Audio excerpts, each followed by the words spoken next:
Saudações, investidor! Tudo bem com você? Você está no canal Apertando Conhecimento e no vídeo de hoje a gente vai falar sobre o fundo imobiliário Vino11. Mais especificamente, o porquê, qual que é o motivo desse fundo imobiliário tá diminuindo seus dividendos que ele paga mensalmente, enquanto a maioria dos outros fundos imobiliários com o tempo está aumentando. Então esse é um assunto bem interessante aqui que a gente vai falar no vídeo de hoje. E aí muita gente pode estar se perguntando, poxa, será mesmo que o Vino está diminuindo seus dividendos que ele paga mensalmente por cota?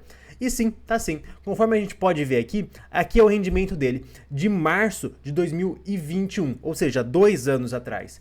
E a gente vê que ele pagava aqui 45 centavos por cota. E ficou pagando esse valor por um bom tempo, aí começou a subir, pagou um bom tanto, mais de 60 centavos aqui, ficou um tempo pagando 50, e desde então, do começo de 2021, há quase um ano atrás, ele vem pagando 34 centavos por cota. Então, seguindo aqui, a gente consegue ver que ele manteve o ano de 2022 inteiro pagando 32 centavos por cota e atualmente, quando vira o ano, que começa então 2023, ele vem pagando apenas 31 centavos por cota.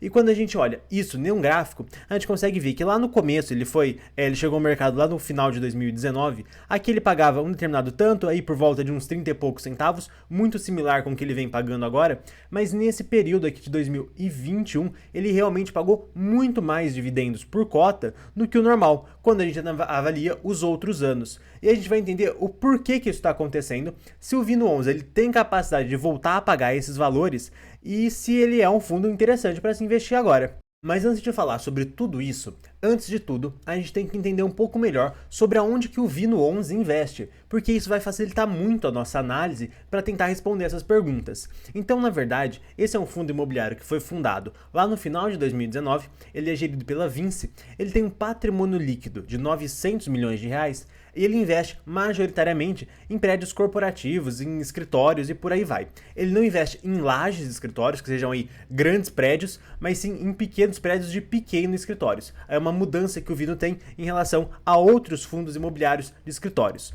que geralmente os outros fundos imobiliários investem em imóveis maiores. E tá bom, sabendo que ele investe em escritório e nesses prédios, o que está acontecendo com esse setor? Basicamente, desde 2014, 2015, esse setor de escritórios vem passando por uma crise muito grande. Então aquela crise que afetou o Brasil, até hoje não se recuperou completamente o setor de escritórios. Então, como a gente pode ver aqui no nosso gráfico de taxa de ocupação, que seria basicamente quantos por cento desses imóveis de escritórios estão alugados, a gente vê que de a cada 4 imóveis, um deles está vago. Aqui fazendo uma simplificação rápida. A taxa de ocupação dele é um pouco maior do que 75%, o que é um ponto muito importante de ser analisado, que a vacância desse setor é extremamente alta. E quando a gente olha o Vino11, a gente percebe que a taxa de ocupação dele é muito próxima a 100%, que mesmo com essas grandes dificuldades no setor de escritórios, o Vino11 ainda consegue sim manter majoritariamente o fundo alugado, com uma vacância realmente bem baixa. Mas tá bom, a gente consegue então, aqui nesse gráfico de cima, entender o porquê disso. Porque basicamente o preço por metro quadrado da maioria desses imóveis está muito mais caro do que o do Vino. Então basicamente, no Vino11, ele consegue manter os imóveis alugados cobrando um valor muito mais baixo do que o de mercado. Então essa é uma tática que ele está fazendo para conseguir manter os seus imóveis alugados, mesmo com um cenário de mercado tão ruim assim, com uma vacância tão alta assim. Então, por um lado, os imóveis estão alugados, mas pelo outro, ele está recebendo menos do que ele deveria. Então, é um ponto de atenção que o investidor tem que lembrar disso daqui. Bem, aqui a gente consegue ver perfeitamente que esse fundo imobiliário ele está alavancado, ou seja, ele pegou dinheiro emprestado via CRIs para comprar mais imóveis e esses imóveis estão alugando, ele está recebendo o aluguel desses imóveis, está pagando pelo custo da dívida desse empréstimo que ele fez e está sobrando dinheiro para pagar para o investidor. Mas tudo isso só é possível porque o imóvel está alugado. Tem que tomar muito cuidado com o Vino11, porque 30% de todos os seus contratos são típicos, são muito fáceis de você ter uma vacância por ali. E o que vai acontecer se der algum problema muito grande no setor de escritórios, por exemplo?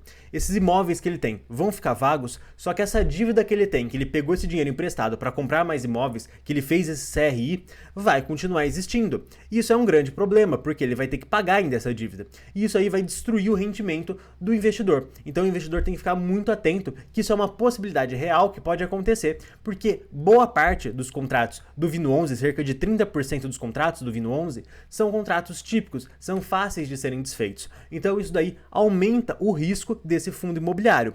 E aqui a gente consegue ver os maiores locatários do Vino11, que é o Grupo Globo de Telecomunicações, e a própria gestora, a própria Vinci Partners, também ela ocupa aí um imóvel considerável desse fundo imobiliário. Quando a gente olha o tipo de contrato, como eu falei, 30% do contrato é típico, e enquanto quase aí por volta de 70% é atípico. Aqui a gente consegue ver os segmentos de atuação desse fundo imobiliário, e aqui a gente consegue ver que ele tem majoritariamente imóveis em São Paulo, só esse 30% aqui, que é o imóvel da Globo. Pois bem, agora que a gente já falou um pouco sobre o Vino11, agora sim a gente vai falar sobre a queda dos seus dividendos. Por que que agora ele está pagando menos do que ele estava pagando antes? E aqui tem um ponto muito importante que a gente precisa lembrar, que alguns fundos imobiliários, quando pagam os seus dividendos, quando pagam o seu rendimento mensalmente, eles separam o lucro que eles tiveram com a venda de imóveis do tanto que eles estão recebendo de aluguel. Eles deixam para pagar esse lucro que eles tiveram com a venda de algum imóvel em datas específicas, como, por exemplo, como os fundos imobiliários da CSHG. Se você olhar, por exemplo, o HGRU, você vai ver que tem um pico de rendimento de todo mês, número 6 e número 12, que é quando eles pagam o rendimento, o lucro que veio da venda de imóveis, sendo que o rendimento de todos os outros meses é só o rendimento dos aluguéis normalmente.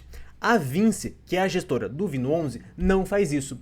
Quando ela vende um imóvel, como ela vendeu esse imóvel aqui no final de 2020, ele pega todo o lucro que teve e lineariza nos rendimentos. Ele fica pagando um pouquinho a mais durante todo o mês. E é exatamente isso que a gente viu aqui.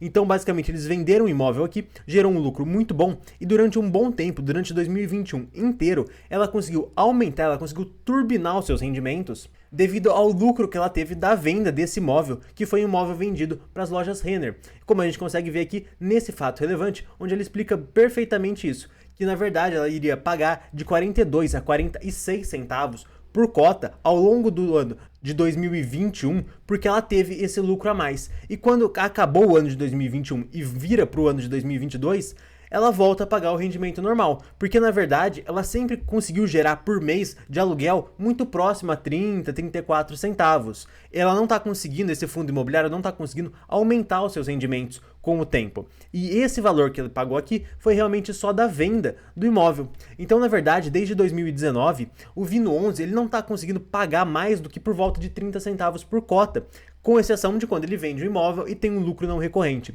E por que que ele não está conseguindo aumentar o tanto que ele está conseguindo pagar? Por que que ele não está conseguindo, então, aumentar os seus contratos de aluguel para aí sim gerar mais receita e, consequentemente, pagar mais dividendo no fim do mês? Bem, porque na verdade o setor de escritórios está realmente numa situação bem ruim, que os fundos não estão conseguindo negociar para aumentar o valor do aluguel.